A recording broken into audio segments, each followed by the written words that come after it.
এলাকার যত স্বনামধন্য ব্যক্তি হোক, যত ধন্যাঢ্য পরিবারের সন্তানই হোক, সে যদি দানের শীষ না নিয়ে ফুলের মালা নিয়ে নির্বাচন করে, তখন প্রমাণিত হবে তার কয়টা জনপ্রিয়তা আছে এবং কার কি সামর্থ্য আছে।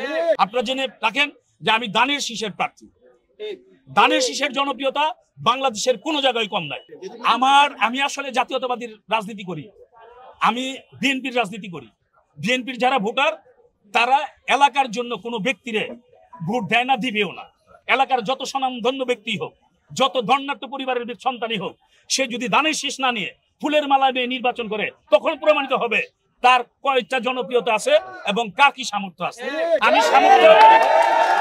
আমার সমর্থনের জায়গা, আমার বিশ্বাসের জায়গা আমার দল এবং ধানের শীষ। আমি জানেন, আপনারা যারা রাজনীতিতে সাংবাদিকরা, আপনারা আমার সম্পর্কে জানেন, অতীতে আমি কোনোদিন নমিনেশন পাই নাই, এমপি ছিলাম না কখনোই। দল যদি দেয় ভবিষ্যতে হব, কিন্তু এই দল করি দীর্ঘদিন যাবৎ। এই দলে সাভারের প্রতিষ্ঠাতাদের মধ্যে আমার বাবা ইমামউদ্দিন চেয়ারম্যান একজন ছিলেন, আপনারা হয়তো অনেকে জানেন। আমরা সেই সুবাদে জন্মগতভাবে বিএনপির রাজনীতিতে সম্পৃক্ত। দল যাকে নমিনেট করবে তার জন্য জীবন বাজি রেখে ইনশাল্লাহ নির্বাচনে লড়বো। এইটাই সারা বাংলাদেশের জাতীয়তাবাদী। আপনারা জেনে খুশি হবেন যে এই 14 অঞ্চলে বাগবাড়ি, কুটবাড়ি, যেটা আমরা 8 নম্বর 10 নম্বর বলি, নবের বাগ, দারুসালাম এবং গৈদার ট্যাগ, বনগাঁও, কাউইন্দা, এগুলা আমাদের সমগ্র আত্মীয় স্বজনদের বাড়িঘর। এই ছোটবেলা থেকেই আমি এই অঞ্চলে মানুষ, আমার লেখাপড়া এই অঞ্চলে। আমি দীর্ঘ 14 বছর এই সেকেন্ডপুরি লালকুড়িতে বাস করছি এবং আমার সমগ্র আত্মীয় স্বজন এইখানে। আমাদের বনগাঁর মানুষের, বনগাঁ ইউনিয়নের মানুষের সমগ্র সবজি উৎপাদনের এই ফসল এই ঢাকা শহরের অর্ধেক চলে।